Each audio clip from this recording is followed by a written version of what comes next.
మీకు తెలుసుండకపోవచ్చు. నేను ఈ జిల్లాకు ఒక 12 ఏళ్ల కిందట కలెక్టర్గా పనిచేసిన. రిటైర్మెంట్ తర్వాత ఈ బీసీ ఉద్యమంలోకి వచ్చి ఎక్కడనైనా సరే బీసీలు, ఎస్సీలు, ఎస్టీలు గెలవాలనే ఉద్దేశంతో అన్ని గ్రామాలు తిరుగుతూ ఉన్నా. మరి మీ గ్రామానికి కూడా వచ్చిన మీ అందరికి కూడా మీరందరూ పాల్గొన్న విధానం చూస్తూ ఉంటే శంకర్ గారు ఆల్రెడీ గెలిచిపోయినట్టు అనిపిస్తుంది నాకైతే. గతం మొత్తంకు మొత్తం 10 వార్డులకు 10 వార్డులు మన బహుజనులే గెలిచిండ్రు. అట్లనే సర్పంచ్ అభ్యర్థి కూడా బ్రహ్మాండంగా గెలిచిండ్రు.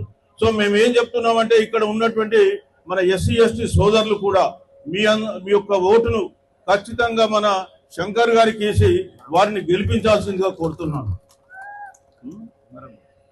మా శంకర్ గారిది ఏ గుర్తు నేను చెప్పదలుచుకోలేదు, మీరు చెప్పాలి. ఏ గుర్తు? ఆ ఉంగరం గుర్తుకే వేస్తారా, బయట వేరే గుర్తుకే వేస్తారా? ఉంగరం గుర్తుకే వేస్తారు కదా. ఓకే, మీ అందరికి ఉంగరాలు ఉన్నాయి నాకు తెలుసు.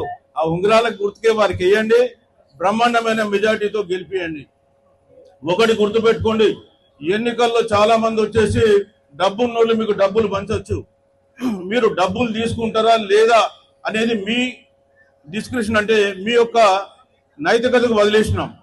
కానీ మీరు ఆ డబ్బులు తీసుకోకపోయినా సరే మీరు ఖచ్చితంగా శంకర్ గారికి ఓటేయండి, శంకర్ గారిని గెలిపియండి.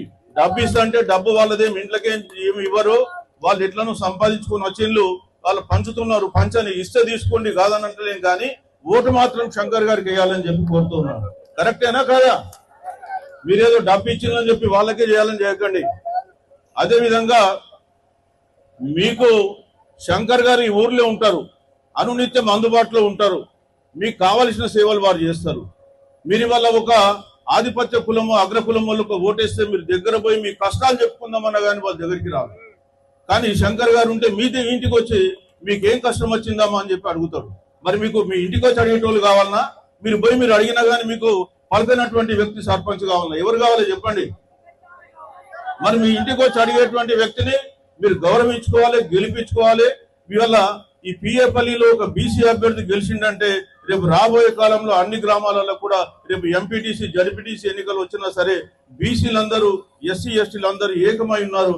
ఖచ్చితంగా వాళ్ళు అనుకుంటే గెలిపించుకుంటారు అనేది రావాలి. కాబట్టి మీరందరూ కూడా వారికి ఓటేసి గెలిపించాల్సిందిగా కోరుతూ ఉన్నా.